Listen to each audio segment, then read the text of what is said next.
Okay, let's begin. Bismillahirrahmanirrahim. In our last lesson, we did some applications of electromagnetism. We discussed some instruments that actually use electromagnetism as their operating feature. Okay. So, uske andar we had the very first one, that was the loudspeaker.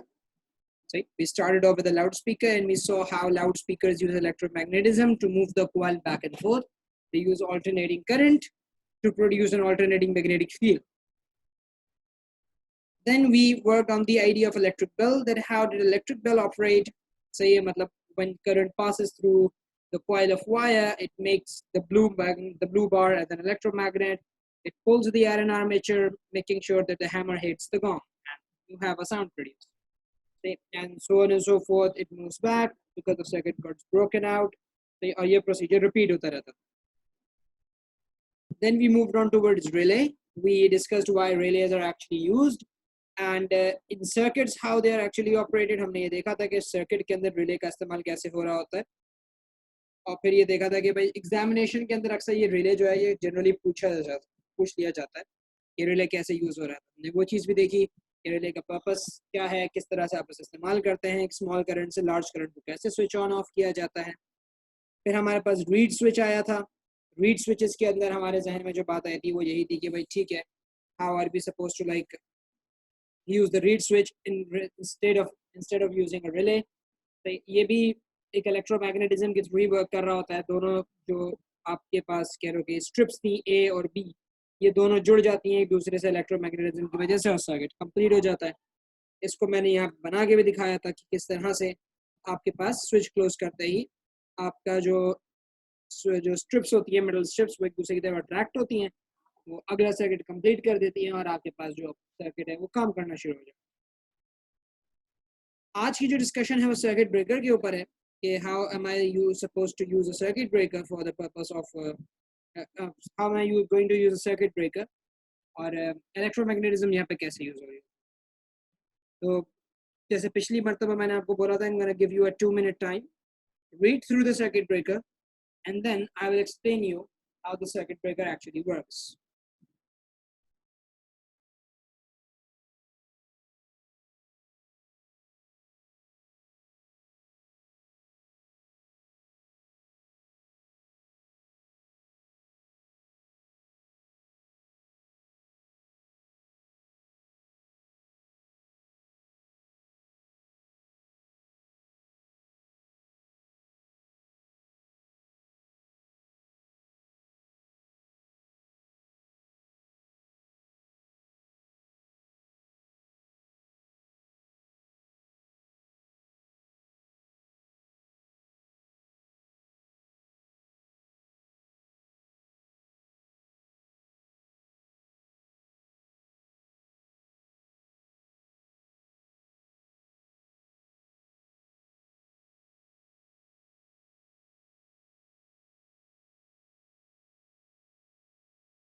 चलें, अब जरा इसकी explanation देख लेते हैं. Circuit breakers किस तरह से ऑपरेट करते हैं. देखिए, सर्किट ब्रेकर जो है वो फ्यूज की एक रिप्लेसमेंट है. मैंने आपको प्रैक्टिकल इलेक्ट्रिसिटी के अंदर फ्यूज के बारे में बताया था, और मैंने कहा था कि फ्यूज एक ऐसा इलेक्ट्रिकल कंपोनेंट है जो एक सिंपल पीस ऑफ वायर से बना हुआ होता है, लाइव वायर पे अटैच किया जाता है उसे, और उसका पर्पस ये होता है कि जब एक एक्सेसिव अमाउंट ऑफ करंट आपके सर्किट में फ्लो करने की कोशिश करता है, आपके अप्लायंस में आने की कोशिश करता है, तो उस फ्यूज का जो वायर है वो मेल्ट हो जाता है, और उसके मेल्ट होने की वजह से सर्किट ब्रेक हो जाता है. और अगर आप दोबारा सर्किट को चलाना चाहते हैं तो आपको फ्यूज रिप्लेस करना पड़ता है, क्योंकि वो वायर तो पिघल गया था, मेल्ट हो चुका होता है, वो टूट चुका होता है, तो आपको एक दूसरा फ्यूज लगाना पड़ता है. सर्किट ब्रेकर उस फ्यूज की रिप्लेसमेंट है कि बार बार आप फ्यूज ना रिप्लेस करें, उसकी जगह आप सर्किट ब्रेकर्स यूज करते हैं. और इसका वर्किंग मैकेनिज्म क्या है ये देखिए. अगर आप इस डायग्राम पे फोकस करें तो यहां से डायग्राम में करंट एंटर हो रहा है, ठीक है. अच्छा, करंट एंटर होने के बाद आपके पास ये एक आयरन कोर है,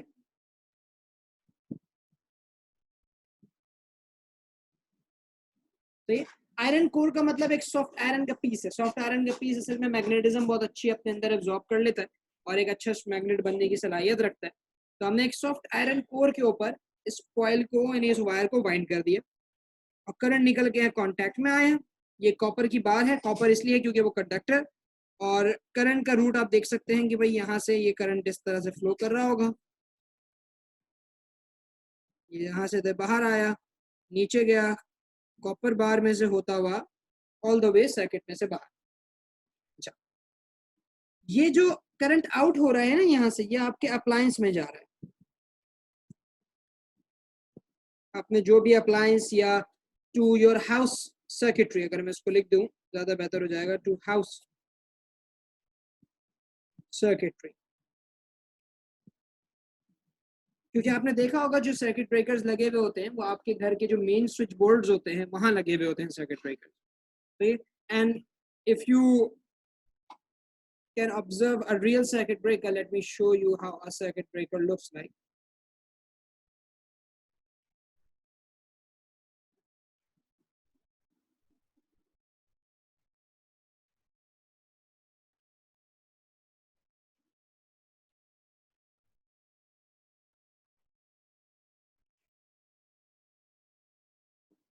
ये होते हैं सर्किट ब्रेकर्स। आपने प्रोबेबली ये कहीं ना कहीं अपने घरों में लगे हुए देखे होंगे। You would have seen this before.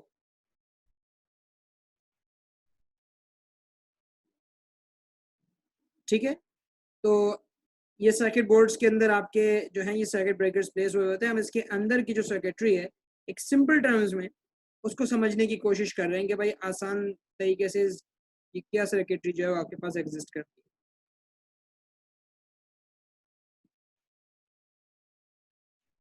Let's get back.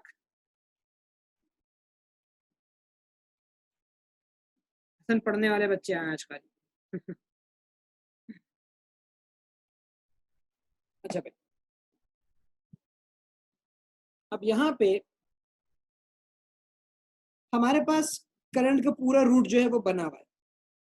Imagine करो कि करंट की वैल्यू ड्रास्टिकली इंक्रीज कर जाती है, किसी भी वजह से सर्किट में कोई खराबी आई या कोई प्रॉब्लम आई, उसकी वजह से करंट की जो वैल्यू है उसमें एक सडन इंक्रीमेंट आ गया। जब करंट की वैल्यू में एक इंक्रीमेंट आता है तो आपका जो आयरन कोर है ये एक स्ट्रॉन्ग मैग्नेट बन जाता है। जब करंट इंक्रीज होती है तो इलेक्ट्रोमैग्नेट की स्ट्रेंथ बढ़ जाती है। इलेक्ट्रोमैग्नेट की स्ट्रेंथ बढ़ेगी तो वो क्या करेगा, वो इस आयरन बार को ऊपर लिफ्ट कर लेगा।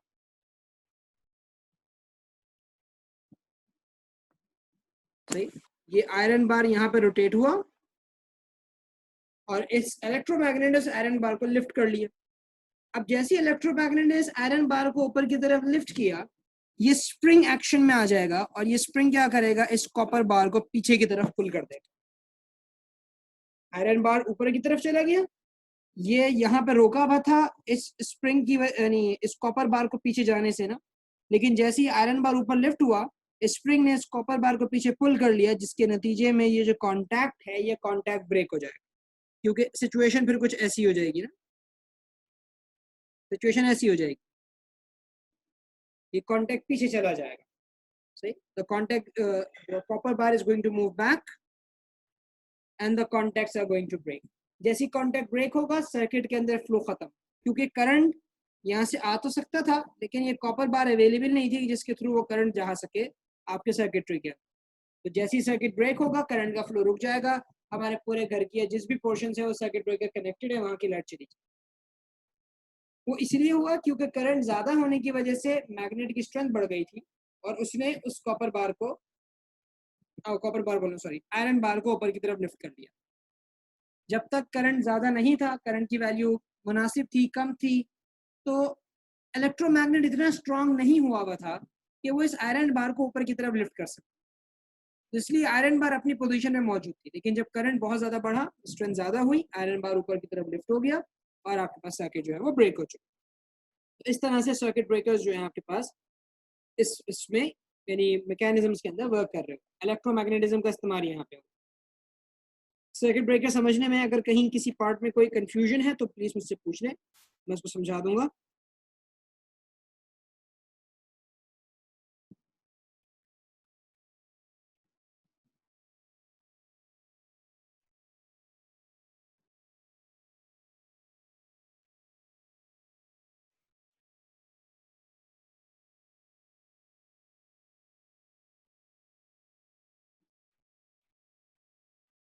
ठीक है, कोई कंफ्यूजन नहीं है तो फिर आगे बढ़ते हैं।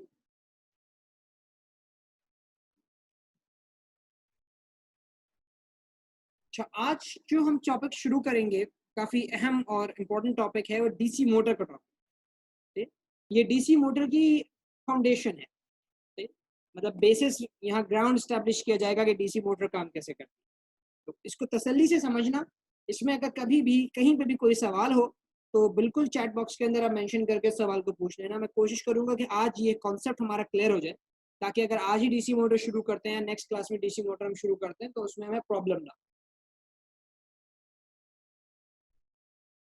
चले, अब आज हम बात करेंगे force on a current carrying conductor in a magnetic field के ऊपर। Force on a current carrying conductor in a magnetic field. अब देखो ये चीज, ये सामने कैसा है, किस तरह से करंट कैरिंग कंडक्टर के ऊपर मैग्नेटिक फील्ड जो है फोर्स अप्लाई कर सकती है।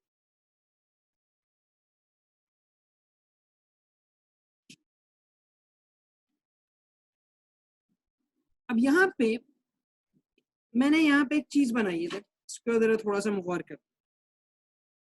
ये मेरे पास एक करंट कैरिंग कंडक्टर है, उसके अराउंड बनने वाली मैग्नेटिक फील्ड। सही, this is the magnetic field around the current carrying conductor.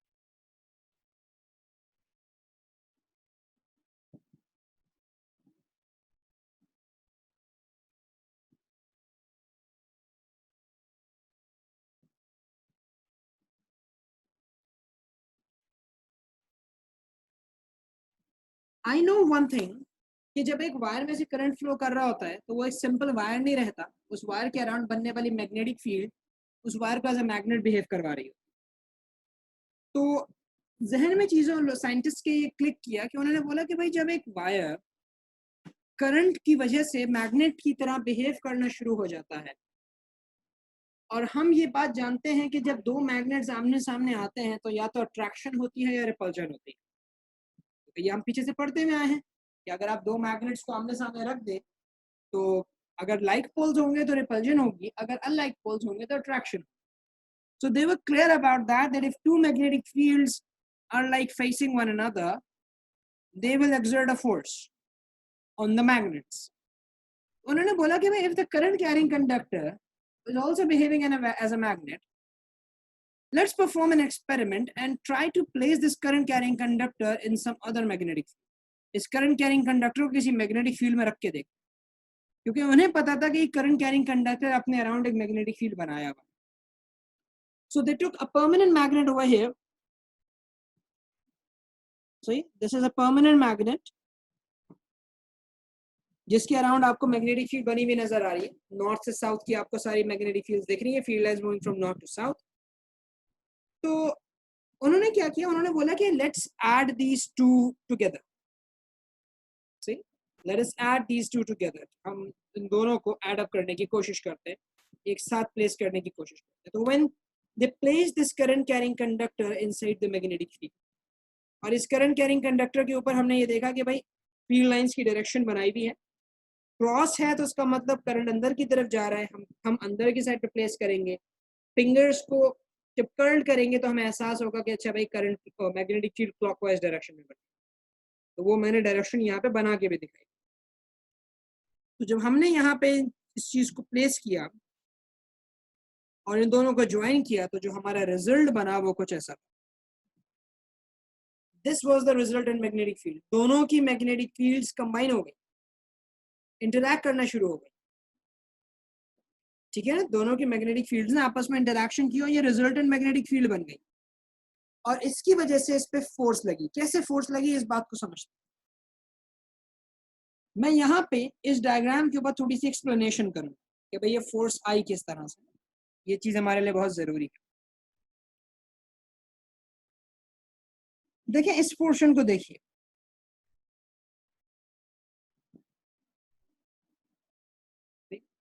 ये जो ब्लू पोर्शन है हमारे पास, इस ब्लू पोर्शन में, येलो पोर्शन में सिचुएशन ये है कि फील्ड लाइंस की डायरेक्शन है वो एक ही तरफ, they are like fields.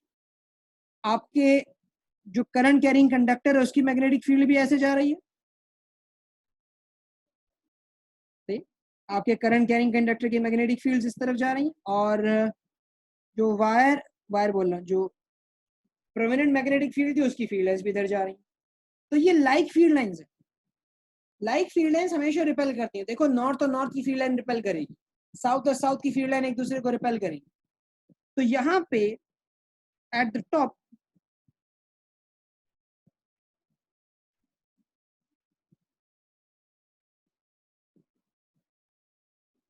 like field lines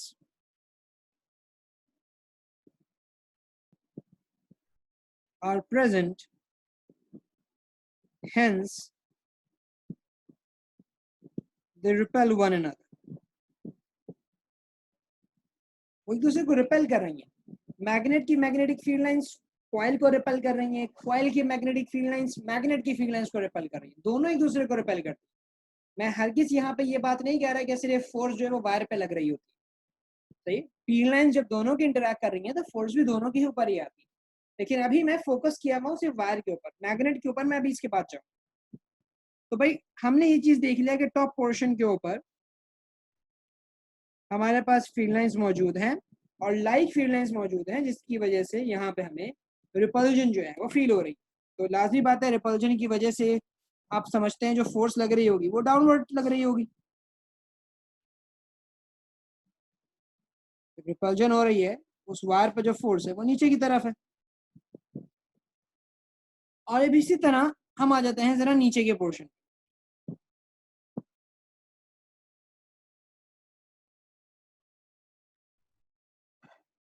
इस पोर्शन को देखो, इस पोर्शन में जो करंट कैरिंग कंडक्टर की मैग्नेटिक फील्ड हैं वो इस तरफ जा रही हैं, जबकि परमानेंट मैग्नेटिक फील्ड इसकी ऑपोजिट डायरेक्शन में जा रही है। परमानेंट मैग्नेटिक फील्ड इसकी ऑपोजिट डायरेक्शन के अंदर जाने का काम करे, it's moving in this direction. तो यहाँ क्या हुआ भाई, at the bottom you have opposite field lines.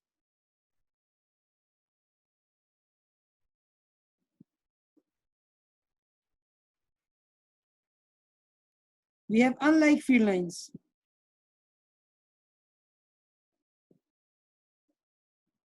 और आपको पता है अनलाइक फील्ड लाइंस हमेशा ट्रैक करती है, नॉर्थ की फील्ड साउथ फील्ड को अट्रैक्ट कर रही होती है। सही, जब भी तो नॉर्थ और साउथ एक दूसरे को अट्रैक्ट करते हैं। तो at the bottom unlike field lines are present, hence they attract one another.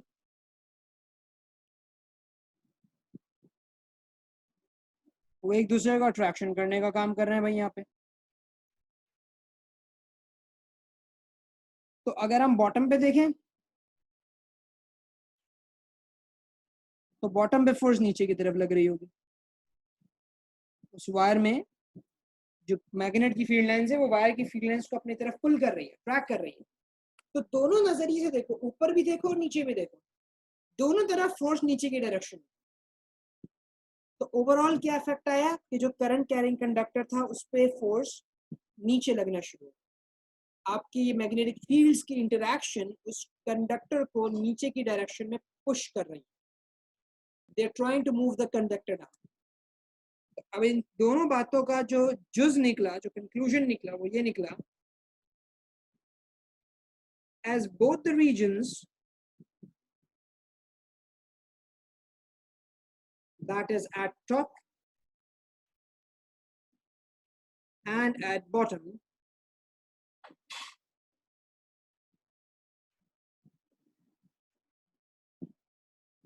exert the force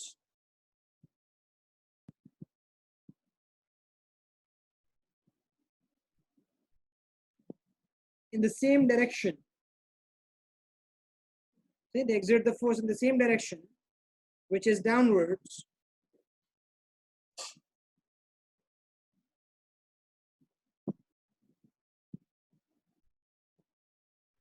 On the conductor.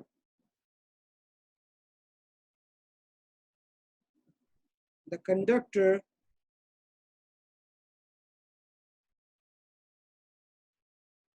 moves out of the field in the downward direction.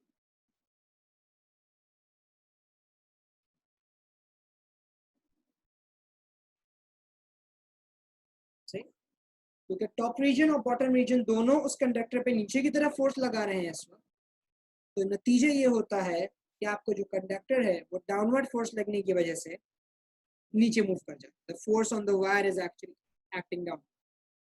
और ये तमाम बातें जो हमारे सामने आई, ये किस चीज पे सामने आई? ये सिर्फ इस बेसिस पे सामने आई कि परमानेंट मैग्नेट की मैग्नेटिक फील्ड और करंट कैरिंग कंडक्टर की मैग्नेटिक फील्ड आपस में एक दूसरे के साथ इंटरैक्ट करते हैं। The magnetic field of conductor and the magnetic field of the permanent magnet, they both interacted with one another, and this produced a force on that current carrying conductor, which was in this case it was downward. हर दफा downward नहीं होगा, अभी हम बात करेंगे आगे। इस case में ये फोर्स नीचे की तरफ, तो आपका जो कंडक्टर है उस पर फोर्स लगी और वो कंडक्टर नीचे चला। लेकिन यहाँ पे मैं एक बात जरूर कहना चाहूंगा जो कि आप लोगों के लिए बहुत जरूरी है कि भाई when current carrying conductor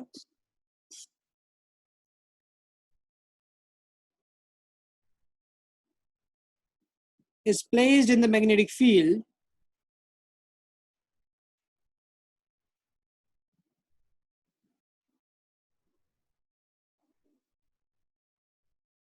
both conductor and the magnet, ये मैं परमानेंट मैग्नेट की बात कर रहा हूं,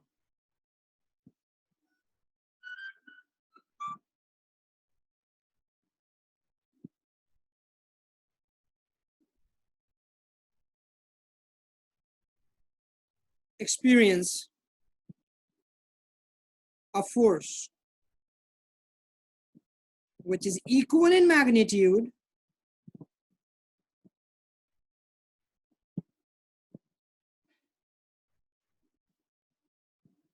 and opposite in direction.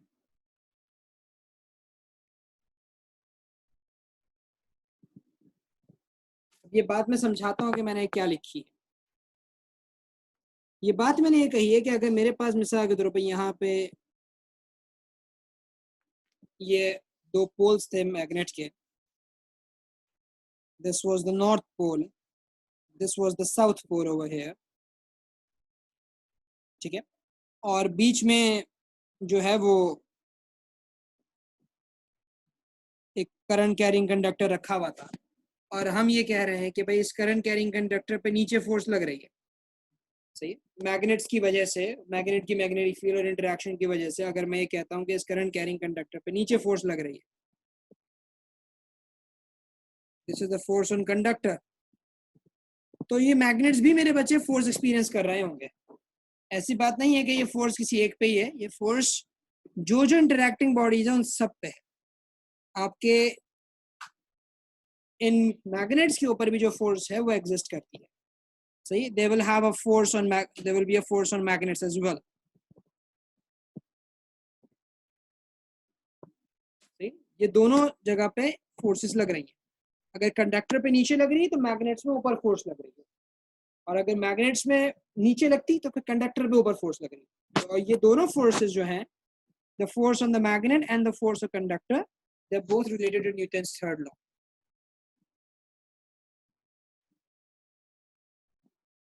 These forces, if I say F1, this is F2, are related to Newton's third law.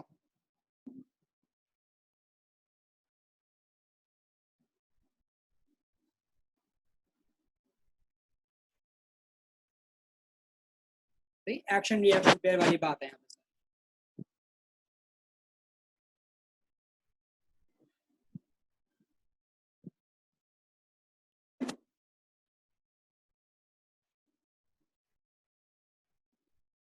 बात समझ में आई यहाँ तक? अगर कोई कंफ्यूजन है, कोई प्रॉब्लम है तो पूछ लो।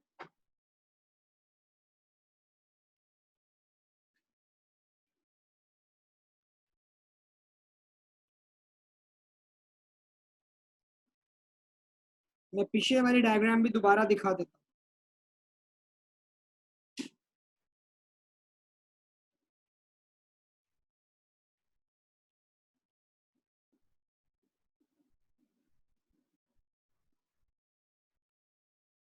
तो पढ़ लो, रीड कर लो, एक दफा इसको रीड कर लो अच्छे से, ताकि यहाँ पे ये बात क्लियर हो जाए।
बात क्लियर है आप लोगों को? आगे बढ़ा जाए।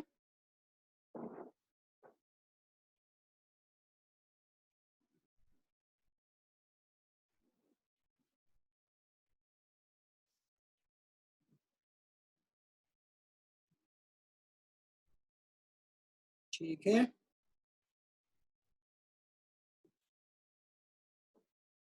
चले सही। अगर किसी को कोई मसला नहीं है, बात समझ में आ गई है ये वाली, तो फिर आगे बढ़ते हैं हम।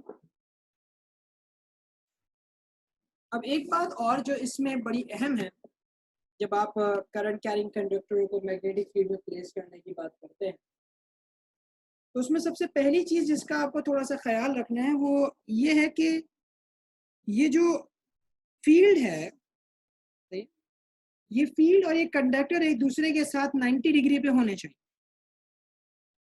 और जो फोर्स लगती है ना वो इन दोनों से 90 डिग्री पे रखती है। मतलब अगर मैं बोलूँ तो ये तीनों चीजें आपस में एक दूसरे से 90 डिग्री है, जैसे एक्स, वाई और जेड एक्सिस। ठीक है, तो ये चीज याद रखिएगा कि the force that is experienced on that conductor is actually at an angle of 90 degrees with both the current and the magnetic field. तो यहाँ पे मैंने इस डायग्राम में बना के भी दिखाया हुआ है कि आपके पास कंडक्टर के अंदर किस तरह से करंट फ्लो करता हुआ जा रहा है towards the right.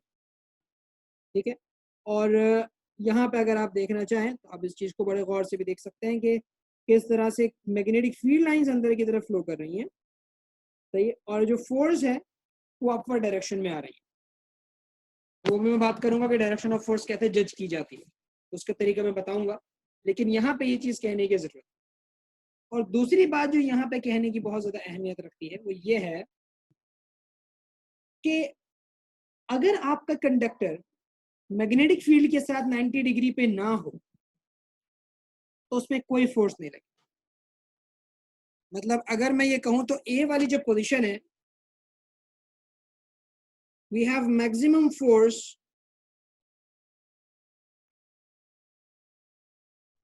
On the conductor. सही है, when current is perpendicular to magnetic field, या इसको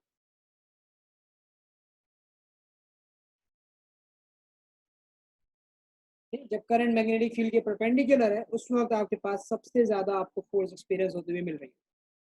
और बी में there will be no force at all, B में कोई फोर्स नहीं लग रही होगी क्योंकि आपका करंट मैग्नेटिक फील्ड से पैरेलल हो जाता है। अच्छा, अगर आप पूछे सर इसकी वजह क्या है, ऐसा क्यों होता है कि भाई जब करंट मैग्नेटिक फील्ड के पैरेलल हो जाता है तो उस पर फोर्स लगना खत्म हो जाती है?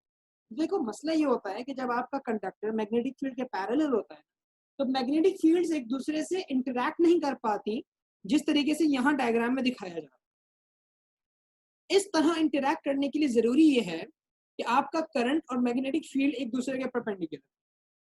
मतलब वायर जो है, जैसे अगर मैं अभी देखूं तो वायर मेरा पेज के अंदर जा रहा हूं और साइड लेफ्ट और राइट पे मैंने मैग्नेट रखा, तो magnetic field lines left to right जा रही हूँ, करंट अंदर की तरफ जा रहा हूँ, तो ये दोनों एक दूसरे से 90 डिग्री से भी हैं।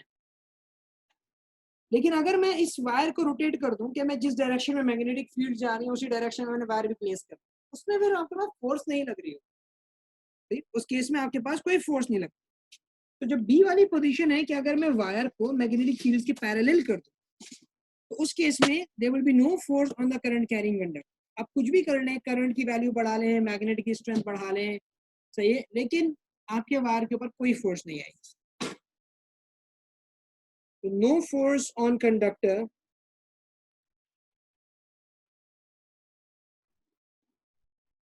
if it is placed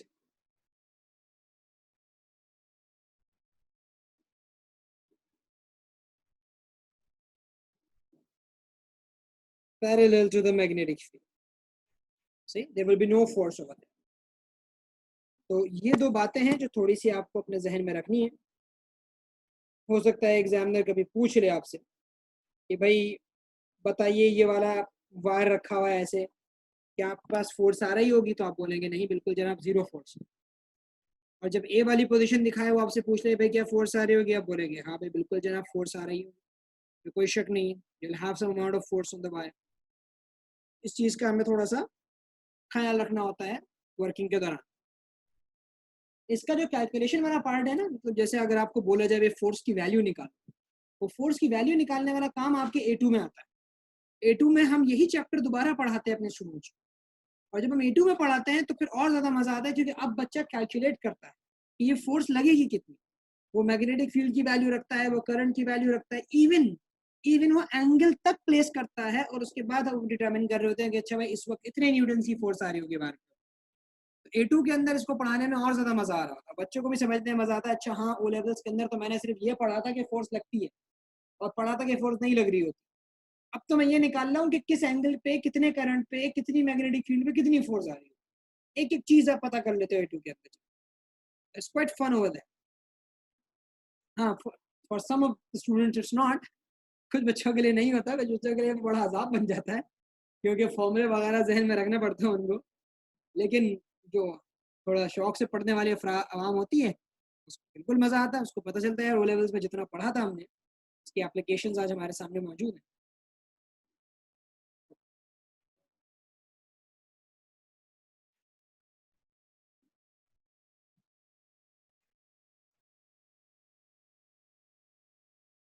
अच्छा भाई, अब आते हैं फिल्मिंग्स के हैंड रूल्स पे। हमारे फिल्मिंग साहब के दो हैंड रूल हैं, फिल्मिंग का लेफ्ट हैंड रूल और फिल्मिंग का राइट हैंड रूल। दोनों रूल्स की अपनी अपनी अहमियत है, कोई रूल कहीं इस्तेमाल होता है, कोई रूल कहीं इस्तेमाल होता है, लेकिन इन दोनों रूल्स में एक चीज कॉमन है, और वो है कि ये आपके फोर्स, मैग्नेटिक फील्ड और करंट को आपस में 90 डिग्रीज पे रिलेट करता है। ये डायरेक्शन डिटरमिन करने के लिए बना है कि आप फोर्स, मैग्नेटिक फील्ड और करंट की डायरेक्शंस को आपस में एक दूसरे के साथ रिलेट कर सकें, एक दूसरे के साथ लिंक कर सकें। फ्लेमिंग का रूल इस काम में आपको हेल्प करता है। तो हमारे पास एक एक्सिस पे फोर्स होता है,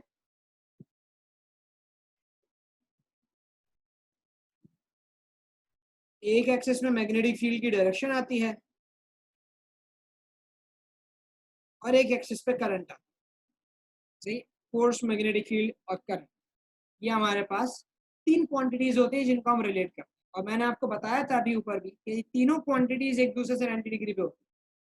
जो फोर्स है वो करंट और मैग्नेटिक फील्ड से 90 होती है, करंट और मैग्नेटिक फील्ड एक दूसरे के साथ 90 होते हैं। तो all of these things are at an angle of 90 degree with one another. तो यहाँ पे हमारे पास इन तीनों क्वांटिटीज को मैंने एक्स, वाई और जेड एक्सिस के तौर पे ऐसा है कि शो कर दी। भाई एक्स एक्सिस पे करंट है, वाई एक्सिस पे मैग्नेटिक फील्ड है, जेड एक्सिस पे फोर्स है, तो समझने के लिए। लेकिन चीजें तीनों एक दूसरे से 90 डिग्री पे रिलेट हो रही है। अब इन दो हैंड रूल्स के ऊपर थोड़ी सी गुफ्तगू कर।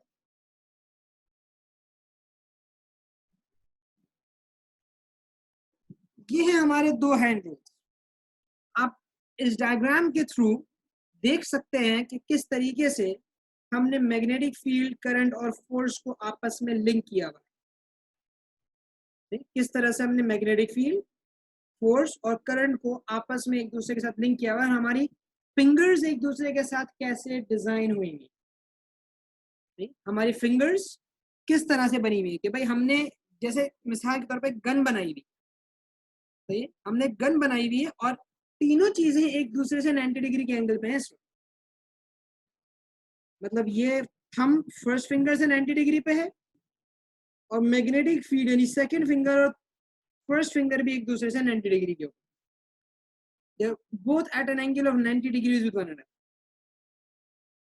तो फ्लेमिंग का लेफ्ट हैंड रूल और राइट हैंड रूल इस्तेमाल किया जाता है ये मालूम करने के लिए कि अगर मैं आपको ये बता दूं कि भाई करंट और मैग्नेटिक फील्ड की डायरेक्शन क्या है, तो आप फोर्स की डायरेक्शन पता कर सकते, या मैं आपको फोर्स और मैग्नेटिक फील्ड बता दूं तो आप करंट की डायरेक्शन पता कर सकते। इन दो चीज़ों को पता करने के लिए ज़्यादातर आपके हैंड रूल्स जो है वो इस्तेमाल हो रहे हैं।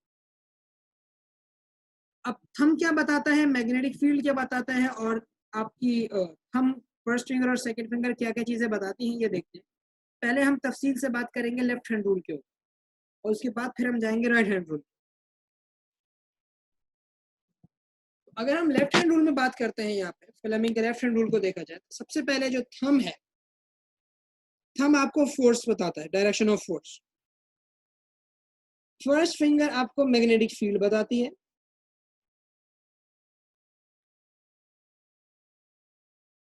और सेकंड फिंगर आपको करंट बताता है।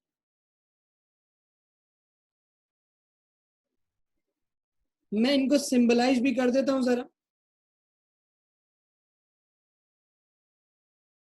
फोर्स का सिंबल एफ है, मैग्नेटिक फील्ड आप ए लेवल्स में जाके पढ़ोगे बेटा उसका सिंबल बी हो। अभी इसलिए बता रहा हूँ क्योंकि याद रखने में आसानी हो जाएगी। और करंट का सिंबल आपके पास आई हो। तो एफ बी आई, आप एफ बी आई से अपने जहन में इनके अरेंजमेंट रख सकते हैं। भाई थोड़ा सा क्रिंजी है लेकिन it would help you remember. You make your hand like a gun, सही है, और एफ बी आई बन जाओ, गन वाला मामला बनाओ और एफ बी आई वाले बंदे बन जाओ। ये force magnetic field current F B I. तो ये चीज आपको याद रखने में हेल्प देगी कि कौन सी क्वांटिटी क्या चीज बताती है। एफ बी आई लाइन से है, फोर्स मैग्नेटिक फील्ड और current, thumb first finger second. तो ये मेमोरी में बिठाने के लिए थोड़ा सा काम आ जाता है आप। अच्छा, एफ बी आई के बाद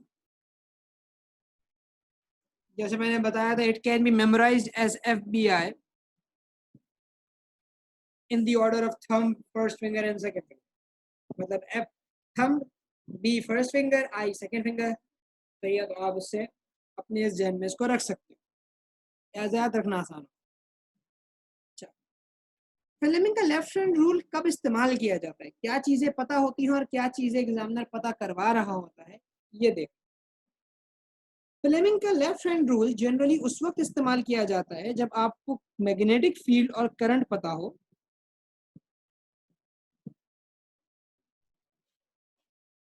फील्ड लिखना भूल गया, सॉरी।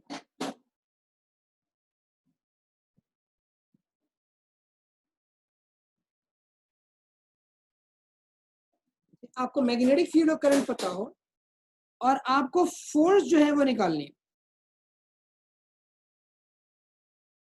कि आपके उस कंडक्टर के ऊपर, वो करंट कैरिंग कंडक्टर, वो जो वायर प्लेस है उसमें फोर्स कहाँ लग रही है, वो आपको मालूम करना हो तो आप फ्लेमिंग का लेफ्ट हैंड रूल यूज। आपको मैग्नेटिक फील्ड और करंट पता हो और फोर्स ऑन कंडक्टर आपको मालूम करनी हो तो आप फ्लेमिंग का लेफ्ट हैंड रूल यूज कर रहे हो। कहाँ कहाँ अप्लाई होता है ये, इसकी एप्लीकेशंस में डीसी मोटर आता है और force on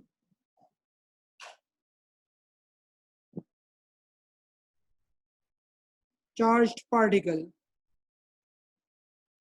in magnetic field, एक एप्लीकेशन ये है।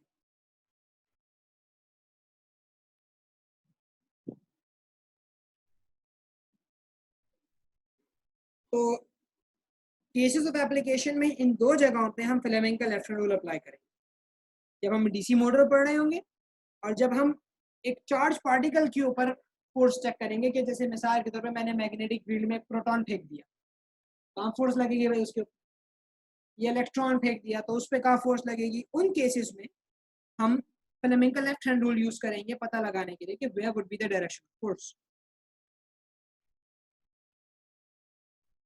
फ्लेमिंग के लेफ्ट हैंड रूल में बात समझ आई? अभी मैं एप्लीकेशन अभी करवा के दिखाऊंगा। अभी मैंने सिर्फ ये बताया है कि फ्लेमिंग का लेफ्ट हैंड रूल कहाँ कहाँ इस्तेमाल होता है। ये बात क्लियर हुई है या इसमें कोई मसला है तो पूछ लो।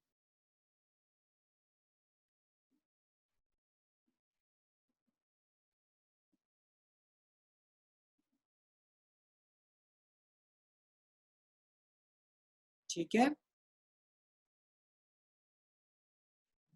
लाइबा, आनिया, आप लोगों को तो कोई प्रॉब्लम नहीं है? जैनब,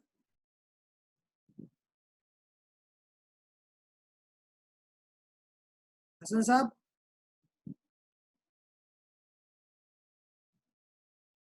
ठीक है, चलिए आगे बढ़ते हैं। अब हम बात करेंगे फ्लेमिंग के राइट हैंड रूल। अच्छा, फ्लेमिंग के लेफ्ट हैंड रूल में हम अपना लेफ्ट हैंड यूज कर रहे थे चीजों को डिटरमिन करने के लिए। फ्लेमिंग के राइट हैंड रूल में हम अपना राइट हैंड यूज करेंगे इन क्वांटिटीज को रिलेट करने। इसमें भी थंब, फर्स्ट फिंगर और सेकंड फिंगर आपको कुछ चीजें बताएंगी। और अब हम यहाँ पे देखते हैं कि भाई फर्स्ट फिंगर से क्या पता चलता है, सेकंड फिंगर से क्या पता चलता है, थंब से क्या। अच्छा, थंब जो है वो बताता है आपको applied force on conductor, conductor पे कहां फोर्स अप्लाई की गई। फर्स्ट फिंगर आपको मैग्नेटिक फील्ड बताएंगे और सेकंड फिंगर आपको करंट बताएगा। और ये करंट वो होता है जो इंड्यूस हुआ हुआ होता है। इंड्यूस का मतलब बनता है, आपके कंडक्टर में बनाया जाता है। तो फ्लेमिंग का right hand rule force, magnetic field और करंट ही बताता है, लेकिन थोड़ा सा डिफरेंस होता है उसमें कि अब जो फोर्स है वो अप्लाइड फोर्स हो जाती है। होती फोर्स ही है लेकिन अप्लाइड फोर्स हो जाती है। पहले आपके पास फोर्स उस पर खुद आ रही थी, आप अप्लाई नहीं कर रहे थे, आप सिर्फ करंट पास करते थे और फोर्स खुद ब खुद आ जाती। अब आप फोर्स अप्लाई करोगे उस कंडक्टर के ऊपर, थोड़ा सा डिफरेंट सिचुएशन है।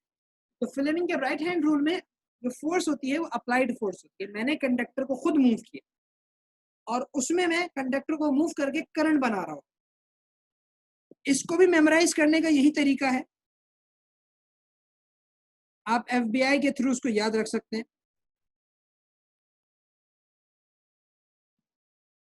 जैसे आपने पहले याद रखा था। इसको भी एफबीआई के थ्रू याद रखा जा सकता है। ये भी फोर्स, मैग्नेटिक फील्ड और करंट ही है। लेकिन फर्क क्या है, इसमें क्या बातें आपको पता होती हैं? इसमें आपको यह पता होता है कि फोर्स कहां अप्लाई हुई, और इसमें आपको यह पता होता है कि मैग्नेटिक फील्ड का है।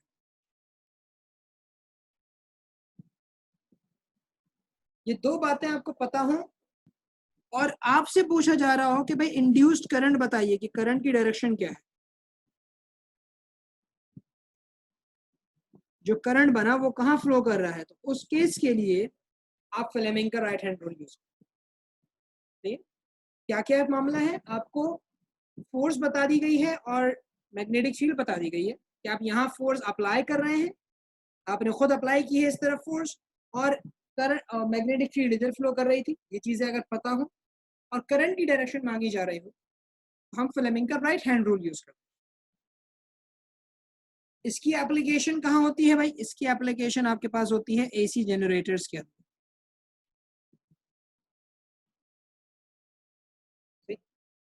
इसकी एप्लीकेशन आपके पास एसी जनरेटर्स के अंदर होती है। कभी कभार डायनामोस वगैरह के अंदर भी बात कर ली जाती है, लेकिन डायनामो का सवाल एग्जामिनर आपको एज सच देता नहीं है। तो जो मेजर कंटेंट है आपका वो एसी जनरेटर हो। आप इस रूल को यूज करते हैं एसी जनरेटर।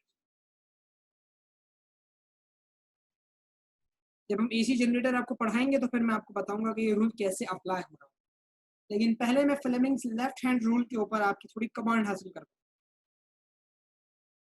तो इसके ऊपर जरा वर्किंग करते हैं। मैंने कुछ केसेस यहाँ पे बनाए हुए हैं और हम यहाँ पे खुद डिटरमिन करेंगे कि भाई फोर्स की डायरेक्शन क्या है। पहला वाला पार्ट मैंने सॉल्व करके रखा हुआ है, दूसरा, तीसरा और चौथा पार्ट हमने खुद करना है। पहले वाले पार्ट में मैंने करंट, मैग्नेटिक फील्ड और फोर्स को रिलेट करके दिखाया है। तो आई वुड एडवाइज यू कि आप अपने लेफ्ट हैंड्स को फ्री कर लीजिए, ठीक है। मोबाइल वगैरह अगर ग्रिप किए हुए हैं तो उसको आप कहीं रख दीजिए, सामने रख दीजिए या नीचे रख दीजिए, और अपने लेफ्ट हैंड को आप फ्री कर लीजिए, क्योंकि हम लेफ्ट हैंड में फ्लेमिंग्स का लेफ्ट हैंड यानी Fleming's left hand rule use करेंगे, क्योंकि मुझे यहाँ पे डायरेक्शन ऑफ फोर्स पता करनी है, मैग्नेटिक फील्ड और करंट मुझे पता है कहाँ फ्लो कर। तो अपने फिंगर्स को वैसे ही अरेंज कीजिए जैसे कि डायग्राम में गिवन था। ये डायग्राम देख लो, अपनी फिंगर्स को ऐसे अरेंज कर लो कि बिल्कुल 90 डिग्री बन रहा हो यहाँ, एक दूसरे के साथ 90 डिग्री के एंगल की फॉर्मेशन हो रही होनी चाहिए। बना लिया, फिंगर्स इस तरह से अरेंज कर लिए, थोड़ा सा इसमें हाथ घुमाना पड़ता है तो परेशान नहीं होना। अब आते हैं यहाँ पे सबसे पहला पार्ट, क्रॉस बना हुआ है करंट की जगह पे। क्रॉस का मतलब करंट जा रहा है into the plane of paper, ठीक, करंट जा रहा है into the plane of paper, current current के अंदर जा रहा है, वो करंट जो है पेपर के अंदर जा रहा है। तो मैं अपनी फर्स्ट फिंगर को जो करंट शो कर रहा है, वो फर्स्ट फिंगर बोलो, सेकंड फिंगर को मैं पेपर के अंदर पॉइंट कर दूं, या मोबाइल फोन है आप लोगों के पास, लाजिम बात है मोबाइल फोन के अंदर पॉइंट कर दूं। सेकंड फिंगर को मोबाइल फोन की तरफ पॉइंट कर, फर्स्ट फिंगर की बात नहीं कर रहा मैं, सेकंड फिंगर की बात कर, तो मोबाइल फोन के अंदर उसको पॉइंट आउट कर। जब आप मोबाइल फोन के अंदर पॉइंट आउट करोगे तो सेकंड फिंगर को वहीं रखना, और अब बात होती है फर्स्ट फिंगर के ऊपर। अब बात करेंगे हम मैग्नेटिक फील्ड की। मैग्नेटिक फील्ड नॉर्थ से साउथ जा रही है, मतलब राइट साइड मूव कर रही है मैग्नेटिक फील्ड। तो मैं अपनी फर्स्ट फिंगर को राइट साइड की तरफ डायरेक्ट कर दूंगा, और अगर अभी आप देखो तो आपकी शायद फर्स्ट फिंगर राइट साइड की तरफ ही डायरेक्ट हुई है, आपकी फर्स्ट फिंगर जो है वो राइट साइड की तरफ डायरेक्ट हुई होगी। अगर राइट साइड की तरफ डायरेक्ट नहीं हुई भी होगी तो अपनी कलाई को आप घुमाइएगा, सही है, आप अपनी कलाई घुमा सकते हैं। अगर आपकी फिंगर नहीं आ रही, राइट हैंड पे नहीं मिलती हो, तो you can align your finger, your first finger towards right, pointing towards right. Your second finger should be pointing inwards towards your computer screen or your laptop screen or your tablet or your mobile phone. उसकी तरफ point करनी चाहिए second finger, और first finger जो है वो north से south उसी एरो की तरफ पॉइंट होनी चाहिए जिस एरो को हमने यहाँ पे बनाया। तो आप ये देखोगे कि जो थंब है आपका वो नीचे की तरफ पॉइंट कर, the thumb is pointing downwards. Your second finger is pointing inwards. Your first finger is pointing to the right. तो ये तो आपका जो thumb है, that thumb is pointing downwards. आपकी स्क्रीन के नीचे की तरफ वो पॉइंट कर रहा हो, वर्टिकली डाउनवर्ड्स भी कह सकते हो, तो ये, या अगर मोबाइल फोन को आपने बेड पे या टेबल पे रखा हुआ है तो वो थंब आपकी तरफ पॉइंट कर रहा हो, और वो जो डायरेक्शन होगी थंब की वो वही डायरेक्शन होगी जिस डायरेक्शन में मैंने यहाँ पे फोर्स शो की हुई है। जिस डायरेक्शन में मैंने यहाँ पे फोर्स शो की हुई है वो उसी फोर्स की डायरेक्शन में आपका थंब पॉइंट कर रहा है। ऐसा अरेंज हुआ है आपका हाथ या नहीं, पहले तो ये बताइए। सबसे मुश्किल काम मेरे लिए इस वक्त यही पढ़ाना है। वे क्लासरूम में तो हो जाता है, लेकिन इस वक्त ऑनलाइन में ये चीज समझाना एक बड़ी टेढ़ी खीर है। ये कुछ अरेंज हो सका ऐसा हाथ, या आगे पीछे उल्टा सीधा घुमा हुआ है हाथ?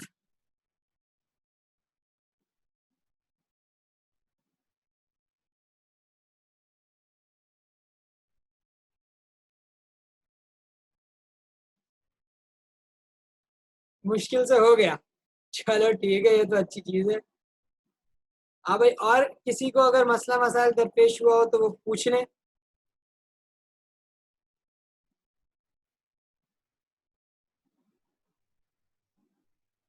आगे पीछे?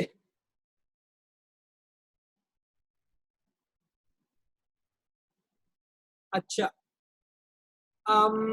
एक मिनट रुकिएगा, give me a minute, let me see if I can find a good video out of it, ताकि हमारे लिए आसानी हो जाए। Give me a second.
एक मिनट रुकिएगा, let me find some good stuff.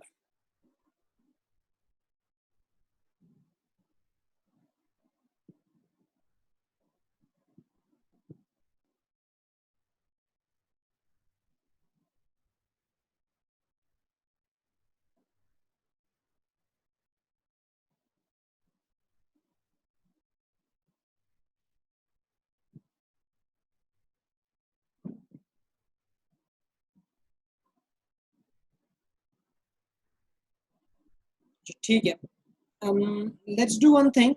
I am sharing a link of this video on your WhatsApp group. So yeah, it's around 2.5 minute video, ताकि आप उसको देख सकें और उसको थोड़ा सा समझ सकें। ये मुझे थोड़ी सी अच्छी लगी है वीडियो, तो लग रहा है कि ये अरेंज होके आपको शायद समझ में आ जाए।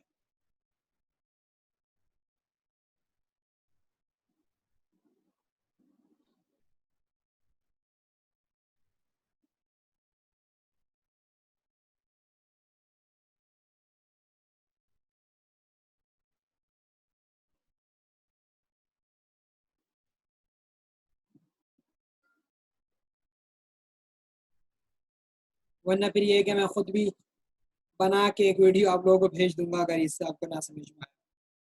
क्योंकि ये वर्चुअली समझना बगैर देखे एक बड़ा ही मुश्किल काम, बहुत ही टेढ़ा काम।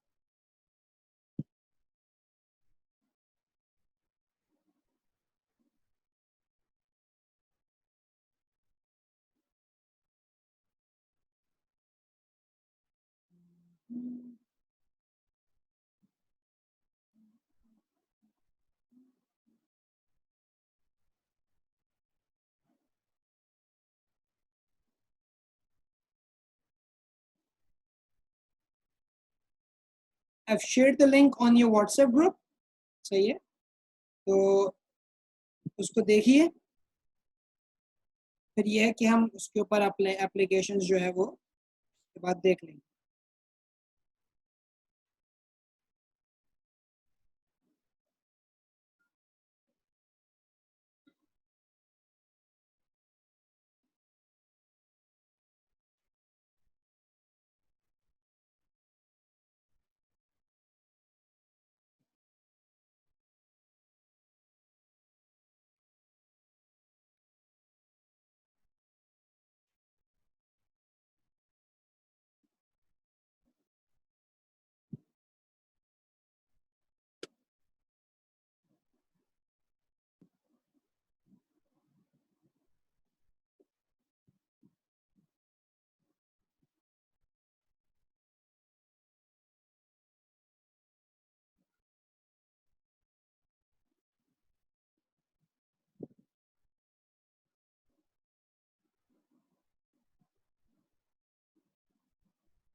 अच्छा, उसने एक डायग्राम में ना अपना हाथ बहुत ज़्यादा घुमाया होगा, तो इतना ज़्यादा हाथ घुमाने की ज़रूरत नहीं होती, आप पेपर भी घुमा सकते हो। वो शियार चंद जो है ना, वो अपना हाथ उन्होंने पूरा उल्टा सीधा रोटेट कर दिया, आपको ज़रूरत नहीं है इतना हाथ घुमाने की।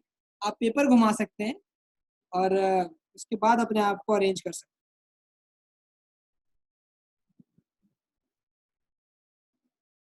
और मैं आज जो है वो एक वीडियो बना के आप लोगों को भेज भी दूंगा, तो यू से कॉपीज।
हमें देखा, कुछ समझ आया थोड़ा बहुत?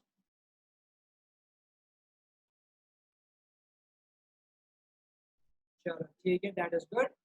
तो फिर एक काम करते हैं, आज का फिर ये लेसन यहीं पे एंड करते हैं, फिर इंशाल्लाह नेक्स्ट क्लास के अंदर जो है वो हम इसको कंटिन्यू करेंगे। और इस फ्लेमिंग के लेफ्ट हैंड रूल को इस पे अप्लाई करके देखना, डायरेक्शंस डिटरमिन करके देखना, और फिर जब डायरेक्शन आप इस्टेब्लिश कर लो तो मुझे उसका स्नैप भेज देना। मैं आपको बता दूंगा कि आपने सही डायरेक्शंस डिटरमिन की है या नहीं। ठीक, मुझे व्हाट्सएप कर देना, मैं व्हाट्सएप पे आपको बता दूंगा कि आपकी डायरेक्शंस करेक्टली डिटरमिन हुई भी हैं या उसके अंदर कोई ना कोई प्रॉब्लम। ठीक है भाई।